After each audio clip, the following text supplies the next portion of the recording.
నమస్తే, good afternoon, welcome to question on Sonia. Pak మళ్లీ భారత్ పై విషయం కక్కింది. విషపర్పానికి నిలువెల్లా విషమే ఉందన్నట్లు పాక్ బుద్ధంతా పాము కాట్ విషయానికి మించిందంటారు. అదే చేస్తున్నారు పాక్ నేతలు. పాక్ రక్షణ మంత్రి ఖవాజా ఆసిఫ్ మరోసారి అక్కసు వెళ్లగక్కారు. మళ్లీ పహల్గామ్ దాడి ఘటన గుర్తు చేశారు. దాడికి ఏడాది సందర్భంగా భారత్ ఏమైనా చేయొచ్చని ఆరోపణలు చేశారు. భారత్ తమపై దాడి చేసేందుకు ప్లాన్ చేస్తుందంటూ తప్పుడు ప్రచారం మొదలుపెట్టారు. అయితే నిత్యం రెచ్చగొట్టేది పాకిస్తాన్ అయితే ఆ దేశపు మంత్రి మాత్రం భారత్ రెచ్చగొడుతుందంటూ ప్రగల్భాలు పలుకుతున్నారు. అంతేకాదు మరోమారు తమపై ఘర్షణకు దిగితే పరిణామాలు తీవ్రంగా ఉంటాయంటారు. దాడుల సమయంలో వేగవంతంగా ప్రణాళికాబద్ధంగా స్పందిస్తామంటూ దెప్పి పొడుపు మాటలతో రెచ్చిపోతున్నాడు. ఈ మధ్యనే భారత రక్షణ శాఖ మంత్రి రాజ్నాథ్ పాక్ గట్టి హెచ్చరికలు చేశారు. మరోమారు దాడులకు దిగితే ప్రతిస్పందన తీవ్రంగా ఉంటుందంటూ పాక్ ను హెచ్చరించారు. గతంలో జరిగిన సర్జికల్ స్ట్రైక్స్, పుల్వామా తర్వాత వైమానిక దాడులు, ఆపరేషన్ సింధూర్లను రాజ్నాథ్ గుర్తు చేశారు. किस जहाज का लगभग 75% हिस्सा इंडिजिनस है। इसका मतलब यह है कि शिप बिल्डिंग में अब हम केवल कंज्यूमर नहीं हैं बल्कि प्रोड्यूसर बन चुके हैं। यह बदलाव मैं मानता हूं बहुत बड़ा है। पहले हम डिफेंस इक्विपमेंट के लिए बाहर देखते थे, आज दुनिया हमारी ओर देख रही है। यही आत्मनिर्भर भारत की असली भावना है जो ग्राउंड लेवल पर दिखाई दे रही है। कुल मिलाकर देखें तो INS तारागिरी केवल एक वारशिप नहीं है बल्कि भारत की बढ़ती टेक्नोलॉजिकल कैपेबिलिटी, आत्मनिर्भरता और मजबूत नौ सैनिक शक्ति का एक प्रतीक है। ఇటీవల పాక్ తరచూ వివాదాస్పద వ్యాఖ్యలు చేస్తోంది. భారత్ పై దాడులు చేస్తామని, ముఖ్యంగా అణు బాంబులు ప్రయోగిస్తామని పాకిస్తాన్ నేతలు తరచూ బెదిరింపులకు పాల్పడుతున్నారు. 2025 లో పహల్గామ్ ఉగ్రదాడి నేపథ్యంలో భారత్ ప్రతీకారం తీర్చుకుంటే 130 అణు బాంబులతో దాడి చేస్తామని పాక్ మంత్రి హనీఫ్ అబ్బాసీ హెచ్చరించారు.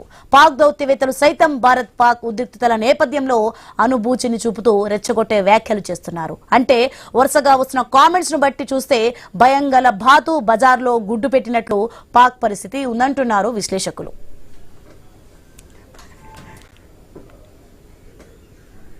ఇక తరచుగా ఈ మధ్య కాలంలో భారత్ పై దాడులు చేస్తామని, ముఖ్యంగా అణుబాంబులు ప్రయోగిస్తామని పాకిస్తాన్ నేతలు బెదిరింపులకు పాల్పడుతున్నారు. అయితే నిజంగా పాకిస్తాన్ లో పరిస్థితులు దారుణంగా మారాయన్నది టాక్. అక్కడ అంతర్గత సంక్షోభం తీవ్ర రూపం దాల్చుతోంది.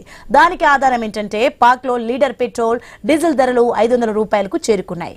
ఆఫ్ఘన్ తో వార్, TTP దాడులు, BLA పోరాటాలతో నిత్యం సంక్షోభాన్ని ఎదుర్కొంటోంది పాకిస్తాన్.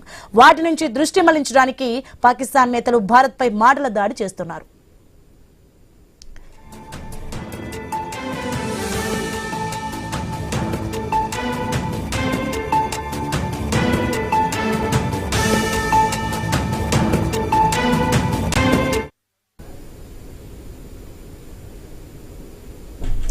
పాకిస్తాన్ కు ఎన్ని దెబ్బలు తాకినా మార్పు రాదా? పాకిస్తాన్ కి ఏమైనా పోయే కాలం వచ్చిందా? తరచుగా భారత్ ను ఎందుకు టార్గెట్ చేస్తుంది? పాక్ ఉగ్రబుద్ధిని పోనించుకోవడం లేదా? పాక్ కు బుద్ధి చెప్పే టైం వచ్చిందా? పాక్ రక్షణ మంత్రికి భారత్ భయం పట్టుకుందా? భారత్ పై అణుబాంబుల బూచి చూపిస్తున్నారా? భారత్ ను పాక్ రెచ్చగొడుతుందా?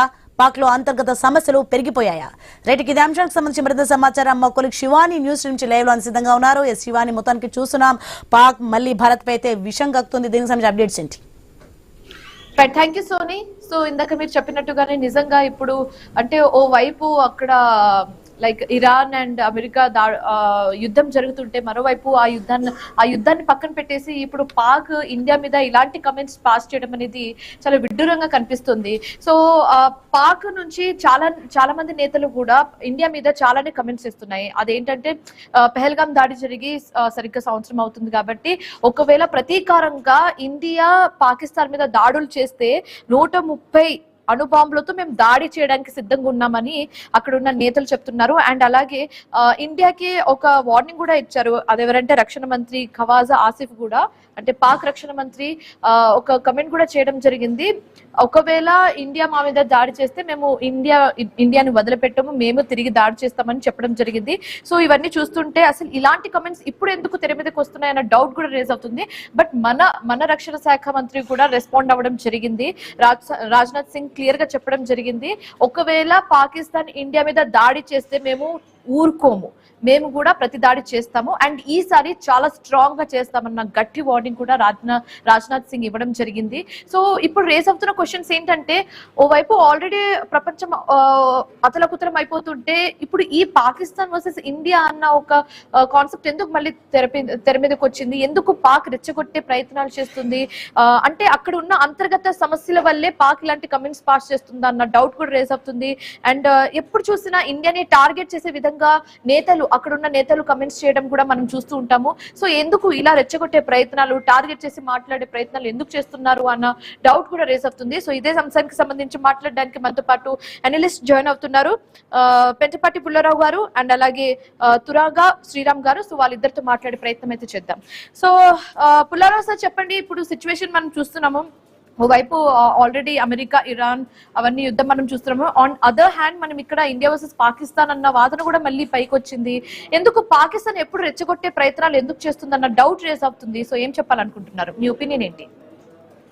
నా ఒపీనియన్ ఏం లేదు, పాకిస్తాన్ ఎప్పుడు డౌట్స్ చేస్తా ఉన్నది, అటాక్ చేస్తుంది, థ్రెటన్ చేస్తుంది. ఒక రకంగా ఏంటంటే పాకిస్తాన్ కొద్దిగా మొన్న ఏదో పెద్ద పాత్ర ప్లే చేద్దాం, ఏదో ఇరాన్ మధ్యన అమెరికా మధ్యన అంటే అవతల బొమ్మన్నారు. సీరియస్ గా ఎవరు తీసుకోండి. ఒక 6 నెలల క్రితం పాకిస్తాన్ సౌదీ అరేబియాతో పెద్ద అగ్రిమెంట్ సంతకం పెట్టి, ఎవరైనా మీ దేశం మీద అటాక్ చేస్తే మేము కలుస్తాం, మా మీద చేస్తే మీరు కలవాలని ఇద్దరు చక్కటి అగ్రిమెంట్ పెట్టుకుని, పాకిస్తాన్ ఏమన్నదంటే ఇస్లామిక్ నాటో లాగా రెడీగా ఉన్నాం, మా దగ్గర అణుబాంబులు ఉన్నాయి, మన ఎవరైతే జాయిన్ అవుతారో మన కూటమి అదే అణుబాంబులు ఇచ్చి ఇంకోళ్ళు నెత్తి మీద వేస్తామని కూడా చెప్పారు. సీరియస్ గా తీసుకోడు ఇవన్నీ మాట. కానీ పాకిస్తాన్ పెద్ద ప్లాన్స్ వేసుకున్నారు. సౌదీ అరేబియాతో అగ్రిమెంట్ ఏంటి? అది భారతదేశం మీదే కదా వాళ్ళు పెట్టింది. సౌదీ అరేబియా కూడా నేను బుద్ధి లేదా అంటున్నాను, ఎందుకంటే వాళ్ళు నెత్తి మీద బొమ్మలు పడతా ఉంటే పారిపోతున్నారు, ఇరాన్ నుంచి పారిపోతున్నారు. పాకిస్తాన్ కూడా వాళ్ళ రక్షణ రాలేదు. పాకిస్తాన్ ఎక్స్పోజ్ అయిపోయింది. పెద్ద మాటలు అందరి దగ్గరికి వెళ్ళి బేరాలు పెట్టుకుని చేద్దాం, డబ్బులు ఎక్కడి నుంచి లాక్కుందాం, ఏదో మా దగ్గర బాంబులు ఉన్నాయి, బాంబు వేసేస్తాం. ఎవరి మీద వేస్తాడు? ఇజ్రాయెల్ మీద వేస్తాడా? వాళ్ళతో కలిసి మన మీద వేయటానిక? సో ఎంత ఎక్స్పోజ్ అయిపోయి బ్యాంక్రప్సీ వచ్చింది, డిప్లొమాటిక్ బ్యాంక్రప్సీ అనొచ్చు. ఏ ఐడియాలో మొదలుకి వెళ్ళలేదు. దాంతో పాటు ఆఫ్ఘనిస్తాన్ కూడా వాళ్ళని ఏడిపిస్తుంది. పూర్తిగా ఆఫ్ఘనిస్తాన్ తో బ్రేక్ అవ్వింది, యుద్ధ పరిస్థితులు వచ్చినాయి. సో ఒక కన్ను మీద భారత్ మీద ఏంటంటే మీరే ఆఫ్ఘనిస్తాన్ కి సాయం చేస్తున్నారని ఆ బాధ, ఆ ఫ్రస్ట్రేషన్ అన్ని ఉన్నాయి. సో ఈ మాటలు కానీ మనం సీరియస్ గా తీసుకోవాలి. ఎందుకంటే తప్పకుండా పాకిస్తాన్ లో ఎవరో ఒకరు బట్టలు నొక్కితే ఏదో ముందర యుద్ధానికి వెళ్తా చూద్దాం. సీరియస్ గా తీసుకోవాలి, కానీ కారణాలన్నీ ఉన్నాయి అనక. దాని కూడా రీజన్స్ ఉన్నాయి. బట్ అప్పటికే మన రక్షణ శాఖ మంత్రి కూడా బయటకు వచ్చి ఒక స్టేట్మెంట్ పాస్ చేయడం కూడా జరిగింది. ఒకవేళ దాడి జరిగితే మేము కూడా ప్రతి దాడి చేయడానికి అంతే సిద్ధంగా ఉన్నాము, ఈసారి గట్టిగా ప్రతి దాడి చేస్తామన్న వాదన అయితే కూడా వినిపిస్తుంది. సో మీరు అంటున్నారు సీరియస్ గా యాక్షన్ తీసుకోవాల్సిందే, ఇంకొంచెం సీరియస్ గా యాక్షన్ తీసుకుంటే బాగుంటుందని. మీ ఒపీనియన్ లో ఎలాంటి యాక్షన్స్ తీసుకుంటే బెస్ట్ అని మీరు అంటారు? ఒకటి, మనం ఒక రకంగా ఏదో వాడు తీసుకొచ్చి బాంబు వేసేస్తాడని మనం ఏదో దాని గురించి పట్టుకోక్కర్లేదు. ఎప్పుడైతే సందూర్ మే అటాక్ చేసామో ఇంకా ఆ పాలసీ మనం జవాబిచ్చాం, మాకు లెక్కలేదు, నువ్వు చేస్తే అణుబాంబులు వాడు అని జవాబిచ్చాం. ఆ డాక్ట్రిన్ దాన్ని ఏమంటారంటే ఒక దేశం ఒక ప్రిన్సిపల్స్ ఫాలో చేసేది. మన ప్రిన్సిపల్ ఏంటంటే పాకిస్తాన్ మీద కేర్ చేసాం. ఒక 20-30 సంవత్సరాలు వాళ్ళ దగ్గర అణుబాంబులు ఉన్నా ఏదో నెత్తి మీద పడేస్తారు అని మనం కేర్ఫుల్ గా ఉన్నాం. అది అవతల పోయింది. 2008లో బాంబే మీద అటాక్ చేస్తాము పాకిస్తాన్. అప్పుడున్న ప్రభుత్వం ఏమన్నారంటే మనం ఇంతటితో ఆప్ చేద్దాం, ముందరికి వెళ్ళొద్దు, మనం గొడవలు వచ్చేస్తాయి. కరెక్ట్ గా ఆ రోజు సమయం అలాగ ఉన్నది. ఇప్పుడు మనకి ఏంటంటే తప్పకుండా పాకిస్తాన్ కి ఒక పక్కన ఆఫ్ఘనిస్తాన్ తో చెడిపోవటం చాలా సెట్ బ్యాక్.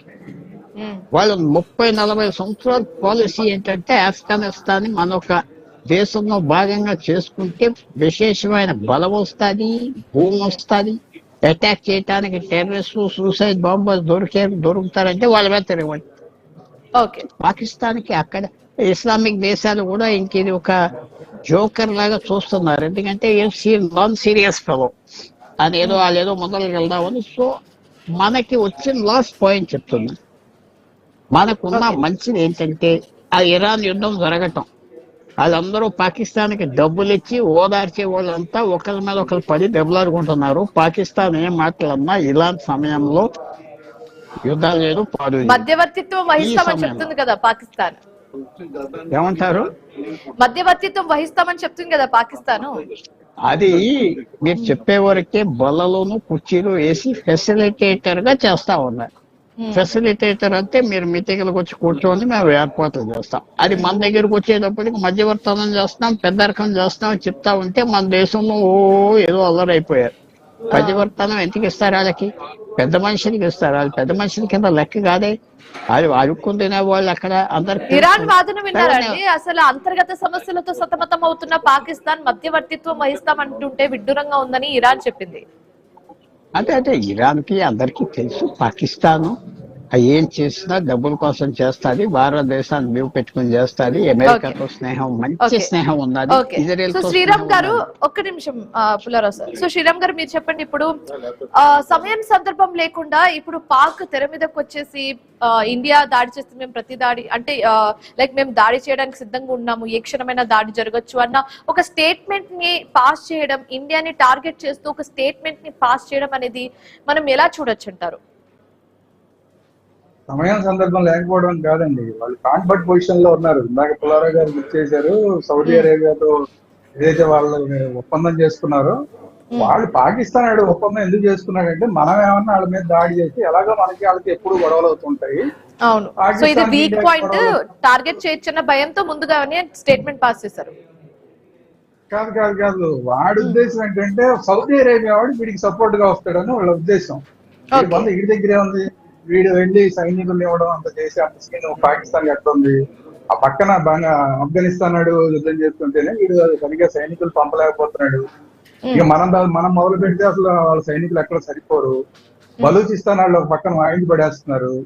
వాళ్ళ ఉద్దేశం ఏంటంటే అసలు ఆ ఒప్పందం చేసుకోవడానికి పాకిస్తాన్ కి ఇంతకుముందు టర్కీ, చైనా ఎలాగైతే సపోర్ట్ గా వచ్చినాయో ఇండైరెక్ట్ గా, ఈసారి సౌదీ అరేబియా డైరెక్ట్ గా సపోర్ట్ చేస్తుంది. సౌదీ అరేబియా సపోర్ట్ చేస్తే కనుక మొత్తం ఇస్లామిక్ దేశాలన్నీ సపోర్ట్ చేస్తాయి మనకి, ఒకవేళ ఇండియాతో యుద్ధం చేస్తే అన్న ఉద్దేశంతో ఆ ఒప్పందం చేసుకున్నారు. ఆ ఒప్పందం చేసుకునే నాటికి ఇంత ఈ మధ్య ప్రాచ్యంలో ఇంత పెద్ద యుద్ధం వస్తుందని ఎవరు ఊహించలే. సడన్ గా ఇప్పుడు ఇరాన్ యుద్ధం వచ్చేసరికి ఏమైందంటే సౌదీ అరేబియా వీడికి సహాయం చేయకపోయి వీళ్ళే సౌదీ అరేబియాకి సైనికులు సప్లై చేయాల్సిన పరిస్థితి. నిజంగా కనుక సౌదీ అరేబియాకి సైనికులు సప్లై చేస్తే ఇరాన్ వాళ్ళు తంతారు. అన్ని ముస్లిం దేశాలే కదా, ఒకళ్ళు సున్నీలు ఒకళ్ళు షియాలు, అంతే తేడా తప్ప అన్ని ముస్లిం దేశాలే. ఇరాన్ కి వ్యతిరేకంగా సౌదీ అరేబియాకు అనుకూలంగా పంపించారనుకోండి, ఇరాన్ వచ్చి వీళ్ళ మీద అటాక్ చేస్తుంది. శ్రీరామ్ గారు పాకిస్తాన్ గురించి మాట్లాడితే అక్కడ లీటర్ 500 పెట్రోల్ లీటర్ 500 రూపాయల వరకు ఉంది. అక్కడ ఆర్థిక సంక్షోభం కూడా వచ్చే పరిస్థితులు కూడా కనిపిస్తుంది. ఎడ్జ్ మీద ఉన్నారు వాళ్ళు ఇప్పుడు. సో ఇలాంటి పరిస్థితులు పెట్టుకొని అసలు ఏ ధైర్యంతో వాళ్ళు యుద్ధానికి రెడీ అన్నట్టుగా మాట్లాడడం జరిగిందంటారు? వాళ్ళకి కాన్ఫర్ట్ పొజిషన్ అండి. ఇప్పుడు యుద్ధం చేయవలసిందే వాళ్ళు. మనం ఏదో అనుకుంటున్నాం కానీ ఇక్కడ కూర్చొని మనం ఏముంది పాకిస్తాన్ ఏముంది లేదు మనం కొట్టేస్తాం అనుకుంటున్నాం కానీ, పాకిస్తాన్ కి యుద్ధం చేయకపోతే ఈరోజు తిండి లేదు. భారతదేశంతో యుద్ధం చేస్తేనే వాళ్ళకి సౌదీ అరేబియా రేపు పొద్దున లేదు. ఇదే పరిస్థితి ఇంకా కొన్నాళ్ళు కనుక ఇంకొక 10 రోజుల్లో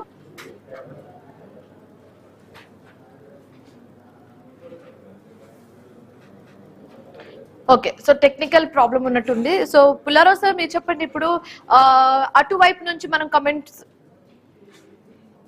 ఓకే, సో అక్కడి నుంచి మనం కమెంట్స్ వింటున్నాం అండ్ ఇప్పుడు అంటే పాక్ నుంచి మనం కమెంట్స్ విన్నాం అండ్ దానికి ఎన్కౌంటర్ ఇస్తూ ఇక్కడ ఇండియన్ నుంచి కూడా మన రక్షణ మంత్రి రాజ్నాథ్ సింగ్ కూడా కమెంట్స్ చేయడం జరిగింది.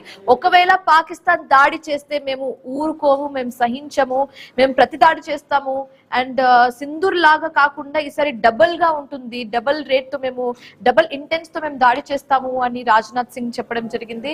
అండ్ ఓవరాల్ గా ప్లాన్ అయితే ఎలాంటి ప్లాన్ అయితే డీకోడ్ చేయలేదు, ఎలాంటి వెపన్స్ యూస్ చేస్తున్నారు, ఎలాంటి ఎలాంటి ప్లాన్స్ తో ముందుకెళ్తున్నారన్న ప్లాన్స్ అయితే డిస్క్లోజ్ చేయకుండా మేము సిద్ధంగా ఉన్నాము, మీరు మమ్మల్ని రెచ్చగొట్టే ప్రయత్నాలు చేయకండి, మమ్మల్ని టార్గెట్ చేసే ప్రయత్నాలు మీరు చేస్తే మేము కూడా తిరిగి దాడి చేస్తామని ఇక్కడ మన ఇండియన్ నేతలు కూడా చెప్తున్నారు. సో ఇప్పుడు పాకిస్తాన్ అసలు ఎందుకు ఇలాంటి కమెంట్స్ చేసింది? ఆల్రెడీ మనం అక్కడ చూస్తున్నాము అమెరికా వర్సెస్ ఇరాన్ సిచ్యువేషన్ అక్కడ ఆల్రెడీ నడుస్తుంది. అండ్ ఆ సిచ్యువేషన్స్ వల్ల ఒక్క ఆ 2 కంట్రీసే కాకుండా వరల్డ్ వైడ్ గా ఉన్న చాలా కంట్రీస్ కూడా సఫర్ అవుతుంది ఇప్పుడు ఈ టైంలో. మనం చూస్తున్నాం ఎల్పిజి గ్యాస్ కానివచ్చు, క్రూడ్ ఆయిల్ కానివచ్చు, ఇలాంటి ప్రాబ్లమ్స్ అంతా ఫేస్ చేస్తున్నాం. ఇలాంటి టైంలో ఇప్పుడు పాక్ వర్సెస్ ఇండియా అన్న సిచ్యువేషన్ టాపిక్ అనేది ఇప్పుడు మళ్ళీ తెరపైకి వచ్చిందంటే అసలు దీన్ని ఎలా రిసీవ్ చేసుకోవాలన్న గందరగోళం ప్రజల్లో కూడా ఉంది.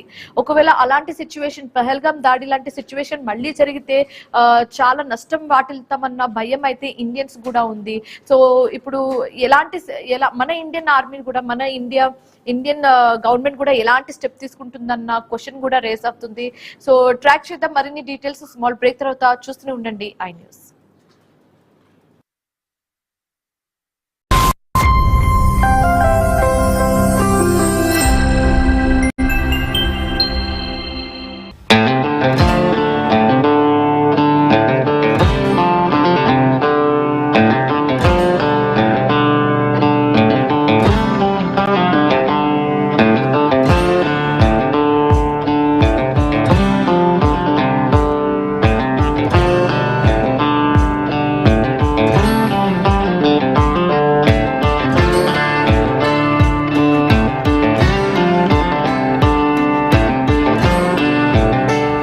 రాజకీయాల్లో ఏం జరుగుతోంది? ప్రాంతీయ పార్టీలు దేశ రాజకీయాలను ప్రభావితం చేయగలుగుతున్నాయా?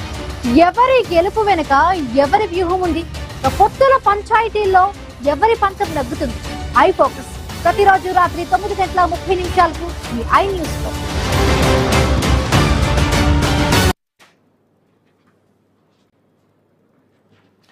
Right, welcome back.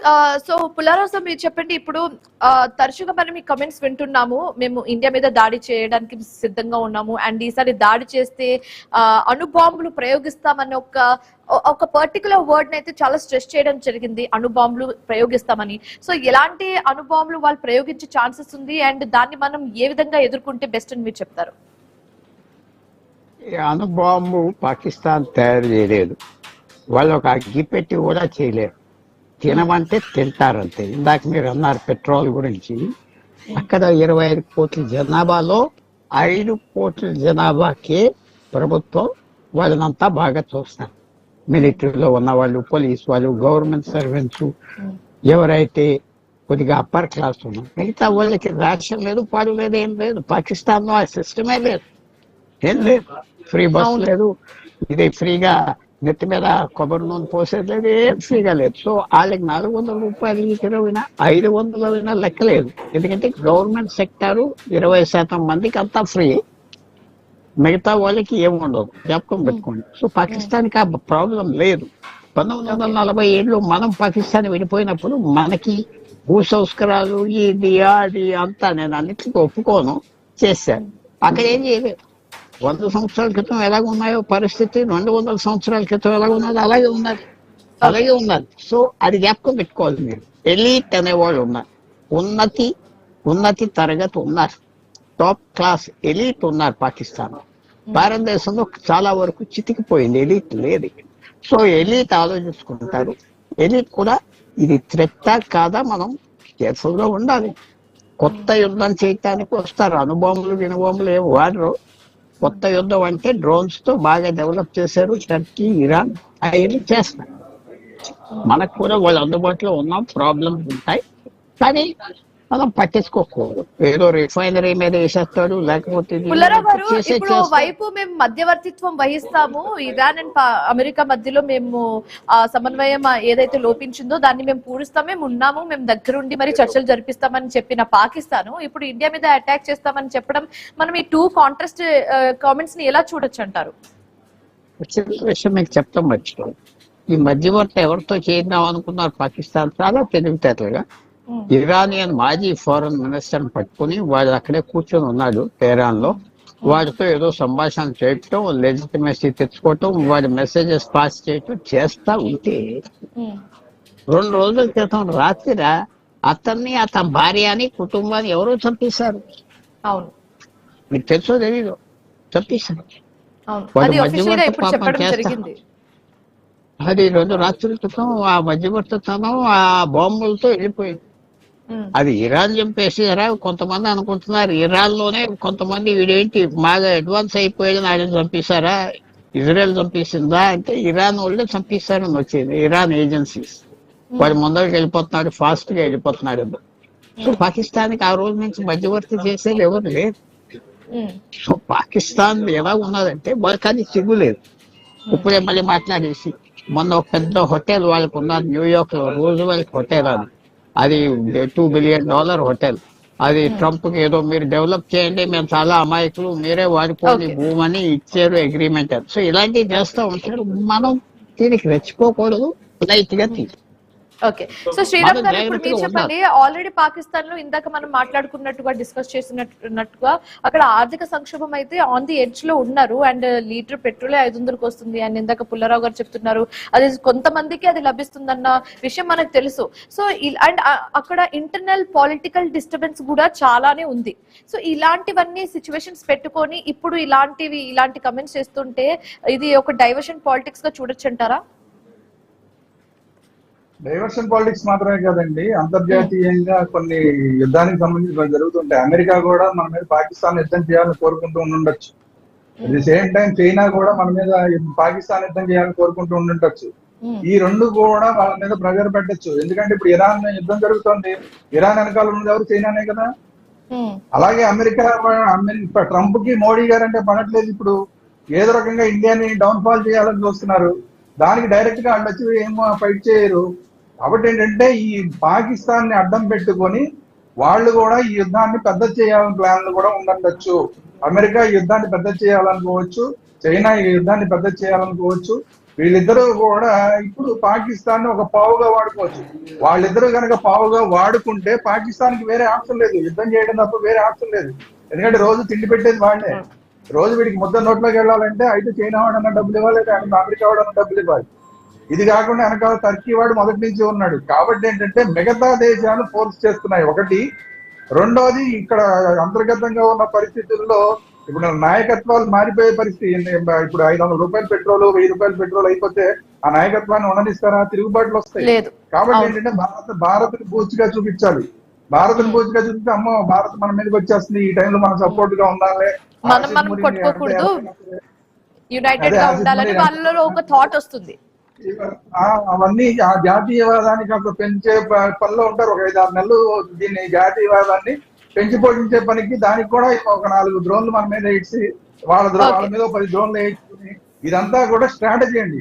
ఈ స్ట్రాటజీలు 2 రకాలుగా ఉంటాయి. ఒకటి అంతర్గత సమస్యలు, రెండోది. Okay, thank you so much Sriram garu, thank you so much Pullarao garu discussion లో పాల్గొనినందుకు అండ్ మీ ఒపీనియన్స్ మాకు తెలియజేసినందుకు. సో ఇది ఇవాల్టి క్వశ్చన్ అవర్. మరొక క్వశ్చన్ అవర్ తో మళ్ళీ కలుద్దాం. Till then keep watching I news.